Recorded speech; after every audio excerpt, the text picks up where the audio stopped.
ఓం ఐం హ్రీం శ్రీం శ్రీమాత్రే నమః. ఓం ఐం హ్రీం శ్రీం శ్రీమాత్రే నమః. ఓం ఐం హ్రీం శ్రీం శ్రీమాత్రే నమః. అంబరధరం విష్ణుం శశివర్ణం చతుర్భుజం ప్రసన్నవదనం ధ్యాయే సర్వవిఘ్నోపశాంతయే. అగజా ఆనన పద్మార్కం గజాననమహర్నిశం అనేకదంతం భక్తానాం ఏకదంతముపాస్మహే ఏకదంతముపాస్మహే.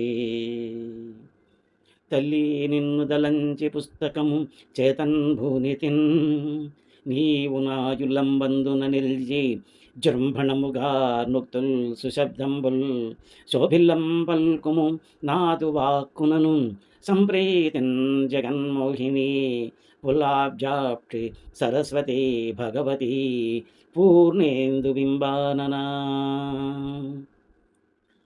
హ్రీంకారాసన గర్భితానలశిఖాం సౌక్లీం కళాం బిభ్రతీం సౌవర్ణాంబరధారిణీం వరసుధా దహుతాం త్రినేత్రోజ్వలాం వందే పుస్తకపాశమంకుశధరాం సద్భూషితాం ఉజ్వలాం త్వాం గౌరీం త్రిపురాం పరాత్పరకళాం శ్రీచక్రసంచారిణీం. గురుబ్రహ్మ గురుర్విష్ణు గురుర్దేవో మహేశ్వరః గురుసాక్షాత్ పరం బ్రహ్మ తస్మై శ్రీ గురవే నమః. జ్ఞానానందమయం దేవం నిర్మలస్ఫటికాకృతిం ఆధారం సర్వవిద్యానాం హయగ్రీవముపాస్మహే. గురవే సర్వలోకానాం భిషజే భవరోగిణాం నిధయే సర్వవిద్యానాం దక్షిణామూర్తయే నమః.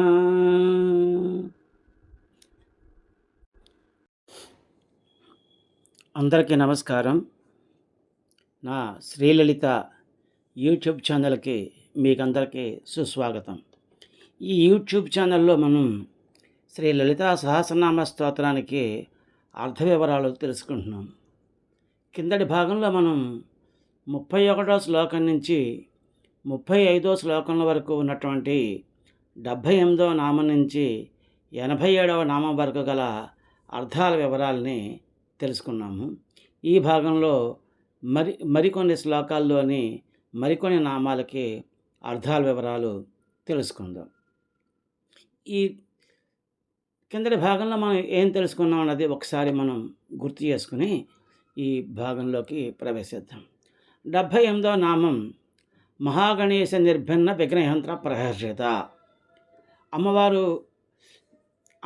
కామేశ్వరుడి ముఖంలోకి చూసి మహాగణేశుడిని సృష్టించింది, కల్పించింది అని చెప్పి మనం తెలుసుకున్నాం కదా అంతకుముందు నామంలో. ఆ తర్వాత ఆ మహాగణేశుడు ఉద్భవించిన తర్వాత ఆ మహాగణేశుడు ఆ విశుక్రుడు స్థాపించినటువంటి విఘ్నయంత్రాన్ని విచ్ఛిన్నం చేస్తే అమ్మవారు సంతోషించారు అని చెప్పేసి తెలుసుకున్నాం. ఆ తర్వాత 79వ నామం భండాసురేంద్ర నిర్ముక్త శస్త్ర ప్రత్యస్త్ర వర్షిణి. భండాసురేంద్ర నిర్ముక్త శస్త్ర ప్రత్యస్త్ర వర్షిణి అనే నామానికి అర్థం భండు అనేకమైనటువంటి శరాల్ని అమ్మ మీద ప్రయోగిస్తే యుద్ధంలో ఆ అస్త్రాలకన్నిటికీ ప్రతి అస్త్రాలు అమ్మవారు ప్రయోగించి వర్షాలు కురిపించింది, అస్త్రాల యొక్క వర్షం కురిపించింది అని చెప్పేసి తెలుసుకున్నాం. ఆ తర్వాత 80వ నామంలో కరాంగుళి నఖోత్పన్న నారాయణ దశాకృతి అనే నామానికి అమ్మ చేతుల 10 వేళ్ల నుంచి శ్రీమన్నారాయణుడి యొక్క దశావతారాలు ఉద్భవించాయి అని చెప్పి తెలుసుకున్నాము. అంటే ఏంటన్నమాట, జీవేశ్వరుల యొక్క దశావస్థలు సృష్టి యొక్క ఆకృతిగా అమ్మవారు ఉంటుందని చెప్పేసి, అలాగే ఈ భండు అనేకటువంటి అస్త్రాలు ప్రయోగించిన వాటిల్లో ఈ రాక్షస అస్త్రాలలో కొన్ని ఈ దశావతారాలకు సంబంధించిన అస్త్రాలకు ప్రయోగిస్తే వాటిలో దశావతారాల తాలూకు అస్త్రాలు కూడా అమ్మవారు ప్రయోగించింది అని చెప్పేసి కూడాను మనం తెలుసుకున్నాము. ఆ తర్వాత నామం 81వ నామం మహాపాశుపతాస్త్రాగ్ని నిర్దగ్ధాసుర సైనిక. మహాపాశుపతాస్త్రాన్ని యొక్క అగ్నితోటి అమ్మ ఆ అసుర సైన్యాన్ని, భండాసురుడి యొక్క సైన్యాన్ని మొత్తాన్ని నిశ్శేషంగా, అంటే అసలు అనుమానం లేకుండా దగ్ధం చేసేసింది అని చెప్పేసి తెలుసుకున్నాము. ఆ తర్వాత 82వ నామం కామేశ్వరాస్త్ర నిర్దగ్ధ సభండాసుర శూన్యక. అమ్మ భండాసురుడిని, అతని పట్టణమైనటువంటి శూన్యకాన్ని కూడాను కామేశ్వరాస్త్రం అనేటువంటి అస్త్రాన్ని ప్రయోగించి నిశ్శేషంగా దహింపజేసింది అని చెప్పేసి తెలుసుకున్నాము. ఆ తర్వాత 83వ నామం బ్రహ్మోపేంద్ర మహేంద్రాది దేవ సంస్కృత వైభవ అనేటువంటి నామానికి అమ్మవారు యుద్ధం చేసి ఆ భండాసురుడి యొక్క సేనల్ని, భండాసురుడి యొక్క పుత్రులు వీళ్ళందరినీ సంహరించిన తర్వాత ఆ బ్రహ్మ, ఇంద్రుడు, విష్ణువు, ఇంద్రుడు మొదలైన వాళ్ళందరూ కూడాను అమ్మవారిని స్తుతించారు, అమ్మవారి యొక్క వైభవాన్ని స్తుతించారు అని చెప్పేసి తెలుసుకున్నాము. ఆ తర్వాత 84వ నామం హరనేత్రాగ్ని సందగ్ధ కామ సంజీవన ఔషధి. అంటే శివుడు దహించినటువంటి ఈ మన్మథుణ్ణి అమ్మవారు తిరిగి రతీదేవి కోరిక పైన పునర్జీవింపజేసింది అని చెప్పేసి తెలుసుకున్నాము. ఆ తర్వాత నామం శ్రీమద్ వాగ్భవ కోటైక స్వరూప ముఖ పంకజ. 85వ నామం శ్రీమద్ వాగ్భవ కోటైక స్వరూప ముఖ పంకజ. అమ్మ ముఖం నుంచి జ్ఞానం వస్తూ ఉంటుంది, జ్ఞానం తాలూకు వాక్కులన్నీ వస్తూ ఉంటాయి. అందుకని ఆ ముఖాన్ని వాగ్భవ కూటము, ముఖం నుంచి, శిరస్సు నుంచి కంఠం వరకు ఉన్నటువంటి శరీర భాగాన్ని వాగ్భవ కూటము అంటారని చెప్పేసి తెలుసుకున్నాము. ఆ తర్వాత 86వ నామమైనటువంటి కంఠాధ కటి పర్యంత మధ్యకూట స్వరూపిణి. కంఠం నుంచి కటి వరకు గల మధ్య భాగాన్ని కామరాజకూటం అంటారని, మధ్యకూటం అంటారని చెప్పి తెలుసుకున్నాము.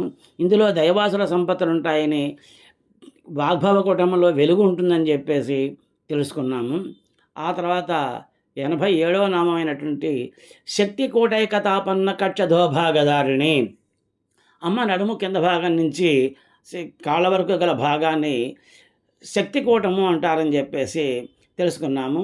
ఈ శక్తికూటమే కామోత్పత్తికి మూలము అని చెప్పి తెలుసుకున్నాము. ఈ భాగాన్ని, మధ్య భాగాన్ని నుంచి పంచభూతాత్మక సృష్టి చేస్తుంది అమ్మవారు అని చెప్పేసి తెలుసుకున్నాము. ఇప్పటివరకు ఈ 87వ నామం వరకు తెలుసుకున్నాము. ఇప్పుడు ఈ భాగంలో 36 మరియు 37 శ్లోకాల్లో ఉన్నటువంటి 88వ నామం నుంచి 98వ నామం వరకు గల నామాలకి అర్థాల వివరాలు తెలుసుకుందాం. ముందు 36వ శ్లోకం. మూల మంత్రాత్మిక మూలకూటత్రయ కళేబర కులామృతైక రసిక కుల సంకేతపాలిని. ఇది శ్లోకం మళ్ళీ ఇంకొకసారి చూద్దాం. మూల మంత్రాత్మిక మూలకూటత్రయ కళేబర కులామృతైక రసిక కుల సంకేతపాలిని. ఇది 36వ శ్లోకం.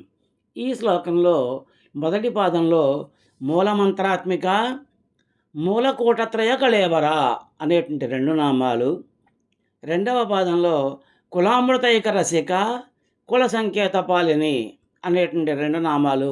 మొత్తం ఈ 36వ శ్లోకంలో 4 నామాలు ఉన్నాయి. ఈ నామాలకి వరుసగా అర్థాలు తెలుసుకుందాం. ముందు 88వ నామం మూలమంత్రాత్మిక. అమ్మ లలిత అమ్మవారు మూలమంత్ర స్వరూపిణి అంటారు.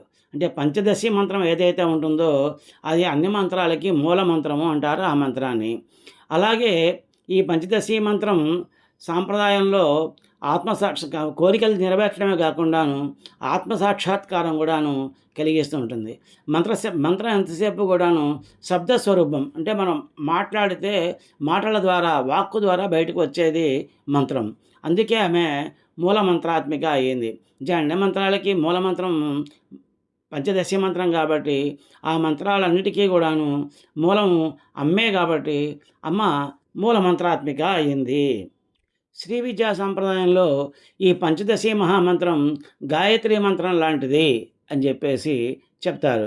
ఇది సంసార బంధనాలను తెంచేసి ఆత్మసాక్షాత్కారం కలిగించేటువంటి మంత్రము అంటారని చెప్పేసి, అటువంటి మంత్రస్వరూపిణి ఆ పరమేశ్వరి కాబట్టి ఆవిడని మూలమంత్రాత్మిక అంటారని, చతుర్విధ పరపురుషార్థాలకిని పురుషార్థ ఫలాలకిని మూల కారణం అవచేత ఈ పంచదశాక్షరి మంత్రం మూలమవుతోంది. ఆ మంత్రమే ఆత్మస్వరూపంగా ఉన్నది అమ్మవారు. వేదమంత్రాల మూలమంత్రాలన్నీ కూడాను అమ్మవారి యొక్క స్వరూపమే అని చెప్పేసి దీని అర్థం. ఈ మూలమంత్రాన్ని అంటే పంచదశ మంత్రాన్ని కనుక మననం చేసినట్టయితే జీవుడికి ధర్మ అర్థ కామ మోక్షాలు 4 తప్పకుండా లభిస్తాయని చెప్పేసి హయగ్రీవుడు అగస్త్య మహర్షికి తెలియజేశాడు. అది ఆయన వాగ్దానం చేశాడు, ఇది తప్పకుండా జరుగుతుంది అని చెప్పేసి. అది దీని అర్థం. ఆ తర్వాత నామం 89వ నామం మూలకోటత్రయ కళేబర. మూలకోటత్రయ కళేబర తర్వాత నామం అంటే ఏంటన్నమాట, అమ్మ మూలమంత్రం యొక్క కోటత్రయమే స్థూల రూపంగా ఉంది. అంటే కోటత్రయం అంటే మనం ఇంతకుముందు తెలుసుకున్నాం కదా, వాగ్భవ కూటము, కామరాజ కూటము, శక్తి కూటము. ఆ కోటత్రయమే స్థూల రూపంగా అమ్మవారు ఉంది. కోటత్రయం అనగా ప్రజ్ఞ, శక్తి, పదార్థం అనే అర్థాలు కూడా ఉన్నాయి. ప్రజ్ఞ ప్రధాన బిందువు అయితే ఈ శక్తి పదార్థాలతోటి త్రిభుజం ఏర్పడుతుంది. ఇవే భూలోక, భువర్లోక, సువర్లోకాలు అంటారు, త్రిమూర్తులు అంటారు, త్రిశక్తులు అంటారు, సుషమ్న, ఇడ, పింగళ నాడులు అంటారు. ఇవన్నీ కూడా కోటత్రయాలే. ఇందాక మనకి కిందటి నామాల్లో మనం తెలుసుకున్నాము, ఈ పంచదశి మహామంత్రమే ఈ శ్రీ విద్యలో గాయత్రి మంత్రము అని చెప్పేసి చెప్పారు కదా. దానికి ఈ గాయత్రి మంత్రంలో 3 పాదాలని 3 కూటాలుగా భావించాలన్నమాట. ఆ కూటత్రయమే పరమేశ్వరి యొక్క శరీరం. మూలమంత్రంలోని వాగ్భవ కూటము, కామరాజ కూటము, శక్తి కూటము, ఈ 3 పరమేశ్వరి యొక్క శరీరము అని చెప్పేసి, ఇవే మంత్రానికి మూలము, బీజము, శక్తి, కీలకము అని చెప్పేసి తెలుసుకోవాలి అని చెప్పేసి దీని అర్థం. ఆ తర్వాత నామం 90వ నామం కులామృతైక రసిక. అంటే కుల అమృతమునందు అమ్మవారు తృప్తి చెందింది. పరితృప్తి అంటే పూర్తిగా తృప్తి చెందినది అని అర్థం. కుహు అంటే భూమి అని అర్థం. అది లీనమయ్యే చోటు కులం. కులం అంటే శరీరం అని అర్థం కూడా ఉంటుంది. ఈ రూపాలని, శరీరాలని ఏర్పరిచి అమ్మ ఆనందిస్తూ ఉంటుంది. ఆ శరీరంలో అమృతత్వాన్ని అనుభూతి చెందినప్పుడు ఆ శరీరం ముందు స్రవించినటువంటి ఆ అమృతత్వమే బ్రహ్మానందం అవుతుంది. దీన్ని కుండలిని స్వరూపమైనటువంటి అమ్మ అందిస్తూ ఉంటుంది అని చెప్పేసి దీని అర్థం. మన శరీరంలో భూతత్వం ఉండేటువంటి ప్రదేశం, ఆ కేంద్రం మూలాధారం అంటారు. అందునుంచి సుషుమ్నా మార్గం ఉంటుంది. ఆ సుషుమ్నా మార్గమేనే కులము అంటారు అని చెప్పేసి చెప్తారు. దీని యొక్క ముఖద్వారమే మూలాధార కేంద్రము. ఇలాగా ఈ మూలాధారంలో ప్రచోదనమైనటువంటి చైతన్యం ఏదైతే ఉంటుందో కుండలిని చైతన్యము, అది సుషుమ్నా మార్గం ద్వారా సహస్రార చక్రంలో ఉన్నటువంటి బ్రహ్మరంధ్రానికి చేరుతుంది. అప్పుడు ఆ సహస్రారానికి చేరంగానే అప్పుడు అక్కడ అమృతం వర్షిస్తుందన్నమాట. అదే కులామృతం. ఆ కులామృతంలో ఉన్నది అమ్మవారు అని ఈ నామం యొక్క అర్థం. అంటే అర్థం ఏంటన్నమాట, ఈ కులామృతైక రసిక అంటేను కుండలిని ఉత్తేజం చేసుకుని ఆ కుండలి నుంచి పైకి ప్రచోదనమై సుషుమ్నా మార్గం ద్వారా ఊర్ధ్వగతి చెందడాన్నే అమృతం పొందడము అంటారు. ఈ నామం నుంచి కుండలిని శక్తి గురించి చెప్తున్నారన్నమాట. కులం అంటే వంశము అంటారు. ఇది 2 రకాలు, పైతృక వంశము, విద్యా వంశమును. పరమేశ్వరి అమృత స్వరూపిణి. ఆమె అమృతాన్నే అందరికీ ఆస్వాదిస్తూ ఉంటుంది. ఉపాసకుడు నేను అమృత తుల్యుడని అని భావించి ఆ జపహోమాదులు అన్నీ చేసినప్పుడు ఆ యాగద్రవ్యాలు సంపాదించిన దాంట్లో చేసేటువంటి ఆ యాగము, ఈ జపహోమాలు ఇవన్నీ కూడా అమృతమే అని భావించినట్టయితే ఆ రకంగా ఆ అమృతం నందు అమ్మవారికి ఆసక్తి ఉంటుంది అని చెప్పేసి చెప్తున్నారు. కులము అంటే వర్ణం అని అర్థం కూడా ఉంది. భగవద్గీతలో శ్రీకృష్ణ పరమాత్మ చెప్పాడు, చాతుర్వర్ణ్యం మయా సృష్టం గుణకర్మ విభాగశః అని చెప్పేసి. అలాగే పురుష సూక్తంలో కూడాను బ్రాహ్మణోస్య ముఖమాసీత్ బాహు రాజన్యకృతః ఉరుతదస్య యద్వైశ్యః పద్భ్యాగం శూద్రో అజాయత అని ఉంటుంది. ఈ విధంగా ఈ 4 విధాలుగా వాళ్ళు చేసేటువంటి వాళ్ళ యొక్క గుణాలని, వాడి యొక్క కర్మల్ని ఆధారంగా చేసుకుని ఈ సృష్టి జరిగింది అని చెప్పేసి చెప్తున్నారు. ఆ తర్వాత నామం కుల సంకేతపాలిని. ఇందాకనే చెప్పుకున్నాం కదా, కులం అంటే వంశము, వర్ణము అని చెప్పేసి. అలాగా ఆ వంశాల్లో ఉండేటువంటి, ఆ వర్ణాల్లో ఉండేటువంటి సదాచార సంకేతాలని అమ్మవారు పరిపాలిస్తూ ఉంటారు. కులం గురించి, కులామృతం గురించి చెప్పారు. ఆ తర్వాత సదాచారం అంటే ఏంటన్నమాట, ఉపాసనా విధానం. ఈ ఎవరైనా భక్తులు కానీ, యోగులు కానీ వాళ్ళు చేసేటువంటి ఉపాసనా విధానాన్ని గురించి కానీ, వాళ్ళకు కలిగినటువంటి దర్శనాలు, ఆ ఉపాసనలో అమ్మవారు వాళ్ళకి చూపించినటువంటి మహిమల్ని గురించి కానీ వాళ్ళు పైకి ప్రకటించకూడదు. అవన్నీ కుల సంకేతాలు అంటారు. వీటిని అమ్మవారు పరిపాలిస్తూ ఉంటుంది కాబట్టి కుల సంకేత పాలిని అని అర్థం. ఈ సదాచారాన్ని మనం పాటిస్తూ ఉండడం వల్ల మానవుల యొక్క శరీరంలో కొన్ని దివ్యానుభూతులు, దివ్య బోధనలు, అనుభూతులు వాళ్ళకి కలుగుతూ ఉంటాయి. అవన్నీ అలా కలగడం. ఉపాసన అంటే, ఉపాసనా యంత్రం అంటే విగ్రహం అన్నమాట. దాన్ని పూజించేటువంటి పూజా ద్రవ్యాలు, ఉపాసించే వాని యొక్క మనస్సు, ఉపాసన వల్ల కలగ ధన్యాలు, వీటన్నిటినీ దర్శనాలు, వీటన్నిటినీ కలిపి కుల పుస్తకము అని చెప్పేసి చెప్తుంటారు. అలా ఉపాసన చేసిన వాళ్ళు ఆ ఉపాసన తాలూకు రహస్యాలన్నింటినీ రహస్యంగా ఉంచాలి కానీ బహిర్గతం చేయకూడదు. ఎందుకంటే కులస్త్రీ ఎలా అయితే పాతివ్రత్యాన్ని పాటించి దీక్షగా సాధన చేసుకుంటుందో, వాళ్ళు కూడా ఆ సాధకులు కూడాను వాళ్ళ యొక్క అంతరంగ విషయాల్ని బహిరంగంగా ప్రకటించకూడదు. ఈ సాధకుడు ఎవరైతే ఉంటాడో అతను కులస్త్రీ వంటివాడు. కాబట్టి ఆమె కుల సంకేత పాలిని అని అర్థం. అమ్మవారి పూజలో ఆచారాలకి ఎక్కువ ప్రాముఖ్యం ఉంటుందన్నమాట. అటువంటి ఆచారాలను పాటించేదే అమ్మవారు. జ్ఞానులు అయితే ఈ ఆచారాలు అవసరం లేదు. వాళ్ళకి పరలోచనం కాబట్టి వాళ్ళని ఆచారాలు పాటించమని చెప్పేసి అమ్మవారు చెప్పదు. సాంప్రదాయాన్ని అనుసరించే వారికి బహిర్గతమైనటువంటి, ఐహికమైనటువంటి ఈ కోరికలు, ఇహలోకంలో కోరికల కోసమే అని చెప్పేసి ఈ వాళ్ళకి మాత్రమే ఈ శాస్త్ర రహస్యాలు చెప్తుంది.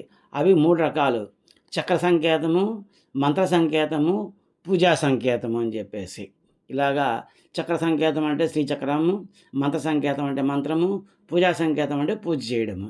ఈ విధంగా ఉంటాయన్నమాట. ఆ కులాలలో ఉన్నటువంటి ఆ సంకేతాలన్నింటినీ అమ్మవారు పరిపాలిస్తూ ఉంటుంది అని చెప్పేసి దీని అర్థం. ఆ తర్వాత 37వ శ్లోకం. కులాంగన కులాంతస్థ కౌళిని కులయోగిని అకుల సమయాంతస్థ సమయాచార తత్పరా. శ్లోకం మళ్ళీ ఇంకొకసారి.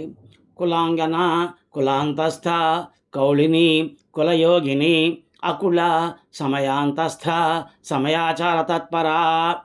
ఇది శ్లోకం. ఈ శ్లోకంలో మొదటి పాదంలో కులాంగన, కులాంతస్థ, కౌళిని, కులయోగిని అనేటువంటి 4 నామాలు, రెండవ పాదంలో అకుల, సమయాంతస్థ, సమయాచార తత్పర అని 3 నామాలు, మొత్తం 7 నామాలు ఉన్నాయన్నమాట. ఇప్పుడు ఈ నామాల తాలూకు వివరాలు తెలుసుకుందాం. ఆ తర్వాత నామం 92వ నామం కులాంగన. కులాంగన అంటే అనమాట, శీలము, మంచి గుణాలు కలిగిన వంశంలో జన్మించినటువంటి పతివ్రత స్త్రీని కులాంగన అంటారు, కులస్త్రీ అంటారు, కులాంగన అంటారు.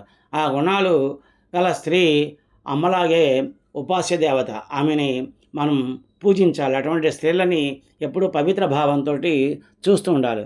వాళ్ళు అమ్మ సృష్టి యందు ఎప్పుడూ రక్షింపబడుతూ ఉంటారు. ఉపాసనా మార్గం అందు కూడాను ఈ విషయంలోనే అత్యంత ప్రాముఖ్యం ఉంటుంది. అవి లేనివారు దైవానుగ్రహానికి పాత్రలు కారు. మనం చూసాం ఇదివరకు కూడాను. అటువంటి వారు ఎవరెవరు ఉన్నారో వాళ్ళందరూ కూడాను భగవంతుడి చేతిలో మరణించారు. సీతను అపహరించి రావణుడు, అలాగే కులాంగనని ఎవరైతే ద్రౌపదిని అవమానించి మొత్తం కౌరవ వంశం మొత్తం నాశనం అయిపోయింది. అలాగ అంగనని ఎవరైతే పూజిస్తారో, వాళ్ళు ఎవరైతే భక్తిభావంతో ఉంటారో, వాళ్ళ యందు ఎవరైతే మంచి దృష్టితోటి వాళ్ళ యందు ఉంటారో వాళ్ళందరూ అభివృద్ధి చెందుతారు. అలా కాని వాళ్ళందరూ కూడాను చెడిపోతారు అని చెప్పేసి ఈ నామం యొక్క అర్థం. ఇప్పుడున్న కాలంలో చాలామంది ఆస్తికులు వీటి యందు సరైన శ్రద్ధ లేకపోవడం వలన అనేకమైన పాట్లు పడుతున్నారు. వాళ్ళ భక్తి ఫలించటం లేదు. కాబట్టి అందరూ కూడా ఈ విషయాన్ని బాగా తెలుసుకోవాలి అని చెప్పేసి చెప్తున్నారన్నమాట. అటువంటి కుల స్త్రీ ఎలా ఉంటుంది? ఉత్తమ జాతి స్త్రీ అటువంటి మంచి గుణము, కులము, పాతిరత్యము ఉన్నటువంటి అమ్మవారు తల్లివైపు ఉన్నటువంటి ఆ స్త్రీ తల్లివైపు వాళ్ళని, తండ్రివైపు వాళ్ళని సక్రమమైన వంశంలో ఉంచి చక్కని ఉత్తమమైనటువంటి వ్యక్తిని వివాహం ఆడి అన్ని విషయాల్లో ఆ భర్తలోనే పరమాత్మను చూసుకుంటూ ఉంటుందన్నమాట. అటువంటి ఆమెకి తన భర్త కన్నా మిగతాదంతా శూన్యమే అని చెప్పేసి మనోవాక్కాయ కర్మలతోటి భర్తను అనుసరించేటువంటి స్త్రీ కులాంగన అవుతుంది. అటువంటి రూపంలోనే పరమేశ్వరు ఉంటుంది కాబట్టి ఆమె కులాంగన అని స్తుతించబడింది. ఆ పతివ్రత ఎలా అయితే రక్షింపబడుతుందో ఆ రకంగా కూడా శ్రీ విద్య కూడాను ప్రజలను, ఈ సాధకుల్ని రక్షిస్తుందన్నమాట. అంతే అన్నమాట. ఇక్కడ మనం చెప్పుకోదగింది కౌశికుడు అనేటువంటి ముని యొక్క కథ చెప్పుకోవాలి. ఈ కౌశికుడు అనేటువంటి ముని ఎవరైతే ఉన్నారో ఆయన రోజు తపస్సు చేసుకుంటూ మధ్యాహ్నం భిక్షాటనకి వెళ్తూ ఉంటాడనమాట.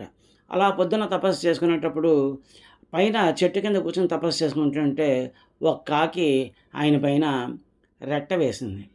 రెట్ట వేస్తే వెంటనే ఆయన ఇలాగ పైకి చూశాడు. చూడంగానే అతను తపశ్శక్తిలో నుంచి కళల్లోంచి వచ్చినటువంటి శక్తితోటి ఆ కాకి కాలి కింద పడిపోయింది, చనిపోయింది. చనిపోగానే ఈయన అనుకున్నాడు, ఓహో నేను చాలా గొప్పవాడిని, నాకు చాలా తపశ్శక్తులు వచ్చాయి అనుకుని ఇలాగా బయటికి వెళ్ళాడు. మధ్యాహ్నం కావడంతో భిక్ష కోసం అని చెప్పి వెళ్ళాడు. ఒక ఇంటి ముందు ఆగి భవతి భిక్షాందేహి అన్నాడు. ఆ స్త్రీ ఉండండి తెస్తున్నాను అంది. ఈ లోపు అనుకోకుండా పాపం ఆమె భర్త ఎక్కడొక్కడో తిరిగి ఇంటికి వచ్చాడు. రాగానే ఈమె ఏం చేసింది, భర్తకు కావాల్సిన సేవలన్నీ చేసి భర్తకు భోజనం పెట్టి అతనికి కాళ్ళు బత్తి పడుకోబెట్టి అప్పుడు గుర్తుకొచ్చింది, అయ్యో నేను అక్కడ ఒక బ్రహ్మచారిని, ఒక మునీశ్వరుని భిక్షగా ఉండమని చెప్పాను అని చెప్పి గబగబా వచ్చి భిక్ష వేయబోయింది. ఏంటమ్మా ఇంత ఆలస్యమా, ఇంత ఆలస్యం చేస్తావా, నేను వస్తాను అని చెప్పేసి ఆ కౌశికుడు గట్టిగా కొంచెం మాట్లాడంగానే అప్పుడు ఆ స్త్రీ అంటుంది, నువ్వు పైకి ఇలా చూస్తే కాలిపోవడానికి నేను కాకిని కాను అంటుంది. అనగానే అతనికి ఆశ్చర్యం కలుగుతుంది. నేను చూడంగానే కాకి కాలిపోయిన విషయం ఈవిడికి ఎలా తెలిసింది అని చెప్పి ఆశ్చర్యపోతే అప్పుడు చెప్తుందన్నమాట ఆమె, నువ్వు భిక్షకు రాగానే మా భర్త నీకు ఇద్దామని నేను అనుకునే లోపల నా భర్త ఇంటికి వచ్చాడు. రాగానే అతనికి కావలసినటువంటి ఏర్పాట్లన్నీ చేసి అతనికి భోజనం పెట్టి అతనికి సేవలు చేసిన తర్వాత నేను నీకు భిక్ష వేయడానికి వచ్చాను. నాకు పతి సేవే ముఖ్యము అని చెప్పేసి చెప్పిందనమాట. అది కులాంగన అంటేను. ఆ తర్వాత నామం కులాంతస్థ. కులాంతస్థ అంటే కులంలో అంతర్గతంగా అమ్మవారు ఉంటుంది అని చెప్పేసి అర్థం అన్నమాట. కులం అంటే ఇదివరకు మనం తెలుసుకున్నాం, వర్ణం అని ఇవన్నీ కూడా తెలుసుకున్నాము. అలాగే సుషుమ్నా మార్గం అని కూడా తెలుసుకున్నాం. ఆ సుషుమ్నా మార్గంలో కూడాను అమ్మవారు అందులో కుండలి నుంచి చైతన్య శక్తి ప్రభవించి ఉద్భవించి అది సహస్రం దాకా వెళ్తుందని చెప్పి మనం తెలుసుకున్నాం కదా. అది సుషుమ్నా మార్గంలోనే వెళ్తుందని చెప్పి తెలుసుకున్నాం కదా. అందులో ఉండేటువంటి ఆ చైతన్య ప్రభావమే అమ్మవారు అని చెప్పేసి దీన్నే కుండల చైతన్యం అని అంటారని చెప్పేసి అదే కులాంతస్థ అని చెప్పేసి అర్థం చేసుకోవాలి. కులం యొక్క మధ్యలో గౌరవప్రదంగా ఉండేటువంటిది పరమేశ్వరి. కులశాస్త్రాల్లో కులం అంటే విద్యావంశము, గురు సాంప్రదాయానికి చెందిన అందరి యొక్క సమూహాలని కులము అంటారు అని చెప్పేసి ఒక అర్థం ఉంది. ఈ సమూహం మధ్యన ఉంటుంది కాబట్టి అమ్మవారు కులాంతస్థ అన్నారు. ప్రాణికోటిలోని జాతులన్నీ కులాలు. ఇక్కడ జాతులంటే మానవులు, పశువులు, పక్షులు ఇలాంటి జాతులనమాట. మానవ జాతులు 4 వర్ణాలు, స్త్రీ పురుష జాతులు ఉన్నాయి. స్త్రీల్లో అనేక జాతులు, పురుషుల్లో అనేక జాతులు ఎలా అయితే ఉన్నాయో, అలాగే కన్ను, ముక్కు, చెవి, నోరు మొదలైన ఎలా అయితే భేదాలు ఉన్నాయో, అలాగే వీటిల్లోనే అన్ని రకాల భేదాలు ఉన్నాయి. వీటన్నిటిలోనూ కూడాను ఆ లలితా పరమేశ్వరి అమ్మవారు ఉంటారు. ఆవిడే సర్వాంతర్యామి. అందరిలోనూ ఆవిడ ఉంటుంది కాబట్టి, అన్ని కులాల యొక్క మధ్యలోనూ ఆమె ఉంటుంది కాబట్టి, ఆమె కులాంతస్థ అయింది. ఆ తర్వాత నామం 94వ నామం కౌళిని.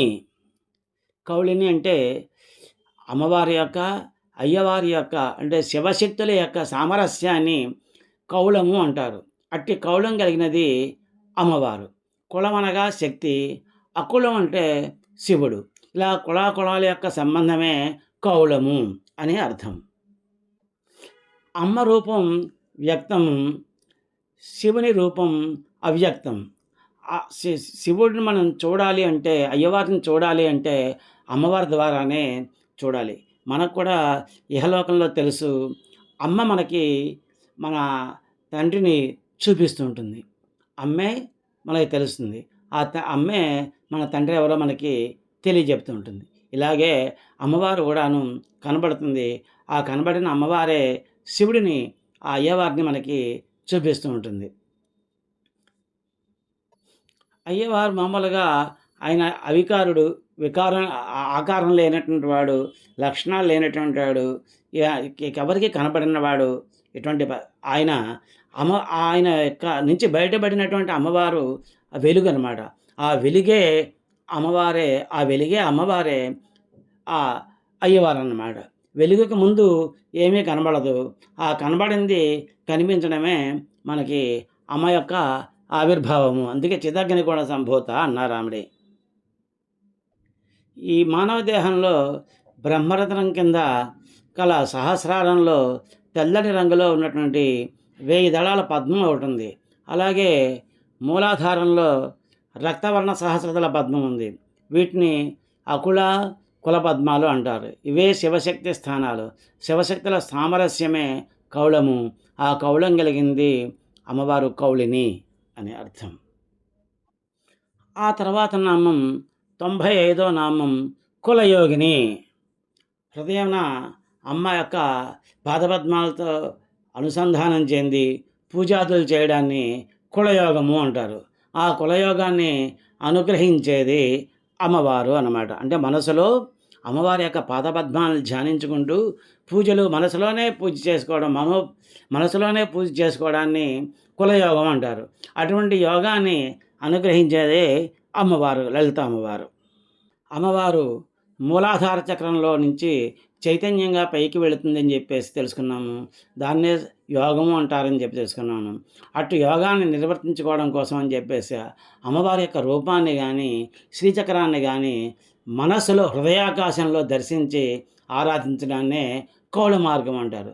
బాహ్య పూజలకు ముందు కానీ తర్వాత కానీ ఈ విధంగా మనస్సులో పద్మంలో అంటే హృదయ పద్మంలో అమ్మవారు ఆసీనులైనట్టుగా భావించి ఆమెను పూజించినట్టయితే అది చాలా గొప్ప పూజ అని చెప్పేసి చెప్పబడుతుంది.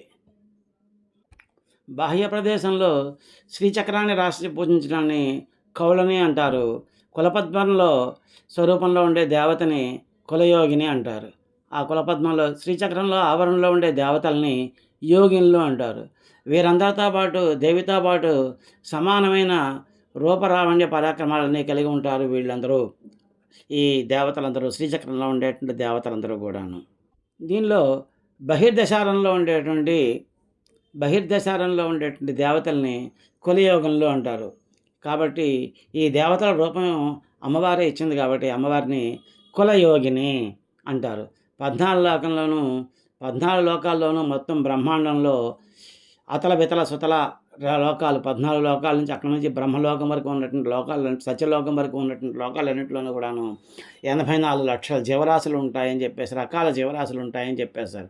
వాటి యొక్క ఫలితాన్ని అనుసరించి భవిష్యత్తుని ఏర్పాటు చేసేటువంటి పరాత్పరిని కులయోగి అంటారు. ఆ తర్వాత నామం అకుల.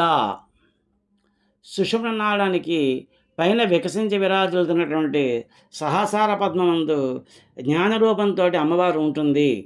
అటువంటి ఆ సహస్రారమే అకుల. కులము పద్మం యొక్క నాళం. సహస్రార పద్మం అకులమైతే సుషుమ్న నాళం నుంచి కిందకు ఉన్నటువంటి సహస్రదళ పద్మం ఏదైతే ఉందో అది కులస్థానం అన్నమాట.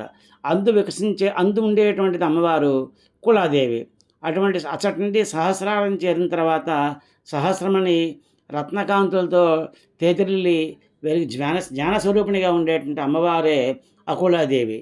అకులాదేవి అనేది అవ్యక్త స్థితి అంటారు. దీన్నే సమాధి స్థితి అని కూడా అంటారు.